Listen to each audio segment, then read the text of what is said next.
Assalamualaikum warahmatullahi wabarakatuh. Ketemu lagi di channel YouTube saya. Kali ini video ini saya mau komentarin pengadaan I.O. di Badan Gizi Nasional. Ya, bagian lagi, I.O. lagi, I.O. lagi setelah kemarin rame ya, I.O. ini disebut-sebut sama Pak Said Didu sebagai karang korupsi. Nah, sekarang mungkin kita lihat di Badan Gizi Nasional sebenarnya kayak gimana I.O.-nya. Nah, disclaimer dulu yang akan saya sajikan adalah hanyalah berdasarkan data yang dipublikasi apa namanya berdasarkan eh, sistem yang ada ya yang dikembangkan oleh LKPP dan GovTech Telkom. Eh, sorry, saya salah nge-share kayaknya. Saya akan share dulu aturannya ya. Aturannya sebenarnya hmm, pengadaan I.O. itu boleh nggak sih dilakukan secara e-purchasing. Nah ini data Inalprog ya teman-teman bisa akses di data.inalprog.id. Lalu pilih jenis instansinya, nama instansinya di sini kita udah pilih Badan Uji Nasional dan kita langsung cari pakai clue-nya event. Maksudnya adalah menfilter hanya pakai paket pengadaan event organizer. Di sini teman-teman bisa lihat ya nama-nama paket event organizer yang dilaksanakan oleh Badan Gizi Nasional pada tahun anggaran 2025.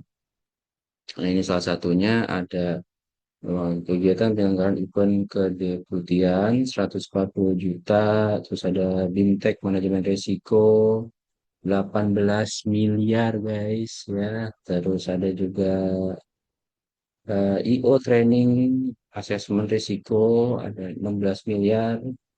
Dan ini yang paling menarik dan harus teman-teman tahu ya, ada jasa IO Funrun Hargordia Badan Gizi Nasional tahun 2025 ya. Nah, ini udah terbayar dan nominalnya 1,3 miliar. Nah, sebenarnya boleh nggak sih jasa IO itu dilaksanakan secara e-purchasing metodenya e-purchasing. E-purchasing itu adalah pengadaan jasa barang jasa pemerintah yang dilakukan melalui katalog elektronik atau toko daring. Nah, untuk tahu kita harus baca dulu aturannya. Aturannya itu adalah peraturan LKPP nomor 9 tahun 2021 tentang toko daring dan katalog elektronik. Ya, di pasal 3 diatur, barang jasa dalam katalog elektronik memiliki kriteria, yaitu standar atau dapat standarkan, memiliki sifat risiko rendah, dan harga sudah terbentuk di pasar. Nah, kita fokus ke yang A aja, standar atau dapat distandarkan ya. Pasal 3 ayat 1 berupa standar atau dapat distandarkan. Apakah pengadaan jasa I.O. itu bisa dikategorikan standar atau dapat distandarkan? Ehm, kita lihat dulu di katalog elektroniknya. Nah, ini tadi saya sempat buka-buka. Jadi kalau kita cari di eh, kolom pencarian produk ya, kita cari jasa event organizer, ternyata di katalog elektronik memang banyak yang menawarkan produk jasa event organizer. Tapi apakah sudah tepat pencantuman produk tersebut? Nah, contohnya kita buka misalkan yang paling ujung kiri ini ya, jasa event organizer ya, 50 juta. Kayak apa sih jasa IO 50 juta itu? Ya, ternyata dia masuk ke kategori jasa paket meeting half day. Yes, kalau jasa paket meeting half day itu bisa distandarkan karena ada standar biaya masukannya per daerah. Udah, udah, dikit lagi gak ya?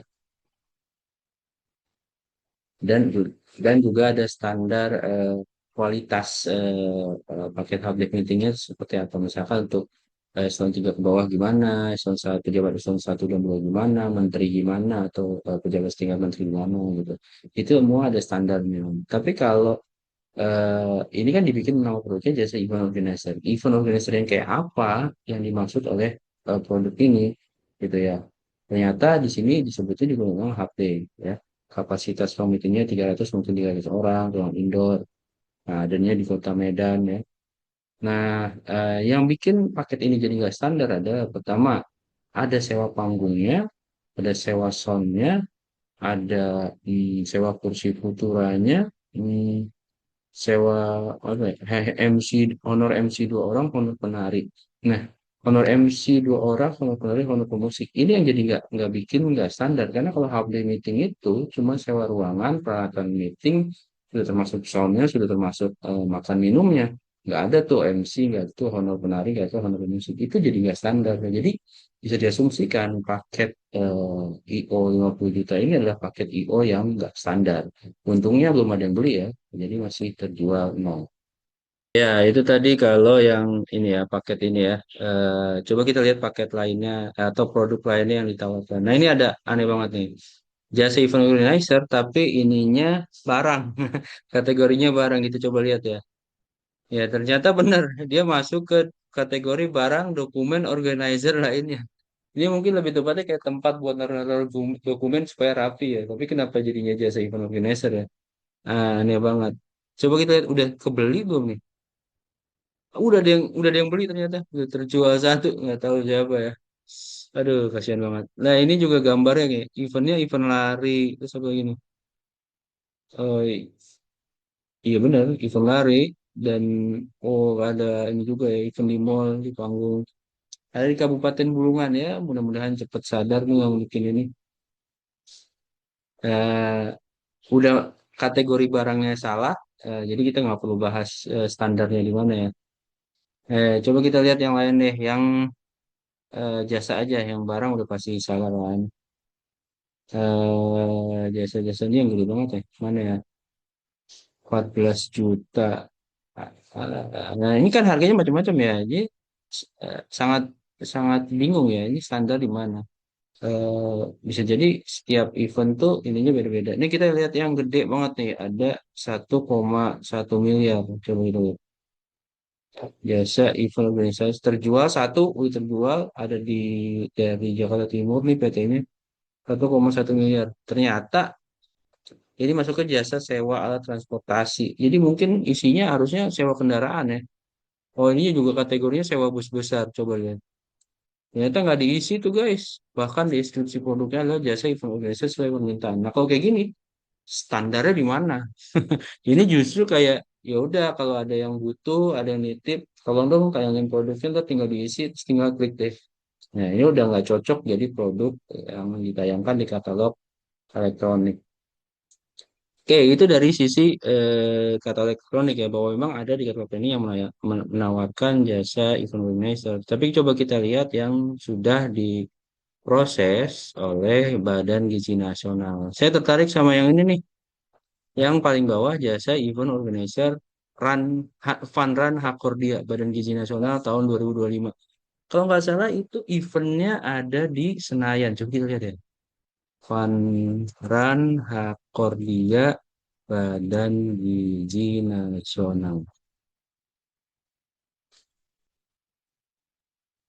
Ada nggak ya? Ada dong guys, nih. Ada di Instagram. Iya bener, ada di Instagram. Kalau nggak salah sih acaranya waktu itu di ini ya, di mana? Senayan kalau nggak salah. Nah, ini. Ini bukan. Ini. Kalau dia bebas kan, bebas kan, bukan. Mana ya? Ya itulah. Males juga nyarinya ya. Tapi intinya adalah ini ada bahkan yang nayangin di Instagram. Tapi karena harus login Instagram males, jadi nggak usah. Nah, kita lihat ininya aja. Ini nilai paketnya 1,3 miliar. Penyedianya namanya Credo Aum, ya. Prosesnya lewat e-purchasing, dan sudah dibayar di luar sistem. Di luar sistem maksudnya tuh dibayar secara mungkin eh, sederhananya kalau saya bilang manual ya di luar sistem katalog elektronik gitu. Oke, kita coba cari ini penyediaannya Credo Aum. Credo, Credo Aum. Namanya unik ya. Kok nggak ada ya guys? Jangan-jangan udah nggak ada tuh Pak. Ini. Oh sorry, harusnya nyarinya penyedia. Ada nih ya, Credo Aum. Kantornya di Jakarta Selatan. Ada dong guys, ini dia jasa penyelenggaraan event olahraga Fun Run. Ternyata dia masuknya ke peralatan gym dan fitness dan kategorinya barang ini udah jelas-jelas kacau. Dia salah nak masukin kategori produknya, harusnya ini adalah produk barang. dan dipaksakan untuk produk jasa event olahraga fun run.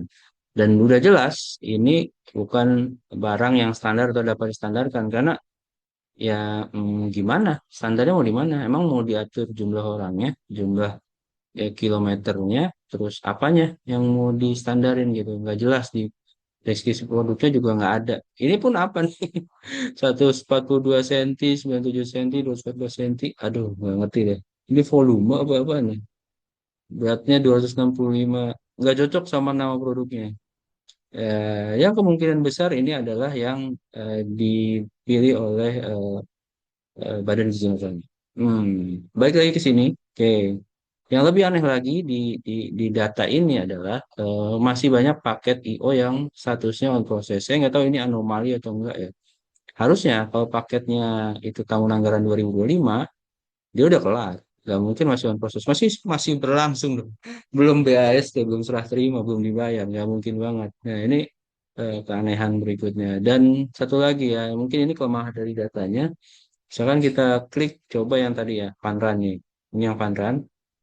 Kita coba klik detail paketnya gitu ya. Ini kolom kode paket. Kita harusnya sih harapannya kita bisa lihat histori paketnya yang ada di katalog elektronik itu kayak gimana. Dia ngekliknya kapan, terus histori negonya gimana. Tapi sayangnya, mohon maaf, realisasi ini tidak memiliki data detail. Jadi mungkin ini bisa jadi masukan untuk pengembangan katalog elektronik atau datanya di kesempatan berikutnya. Dan itu aja sih dari saya yang bisa saya sampaikan. Mudah-mudahan makin memperkaya wawasan teman-teman tentang pengadaan, terutama pengadaan jasa IO di Badan Gizi Nasional. Kurang lebihnya saya mohon maaf. Ketemu lagi di video berikutnya. Assalamualaikum warahmatullahi wabarakatuh.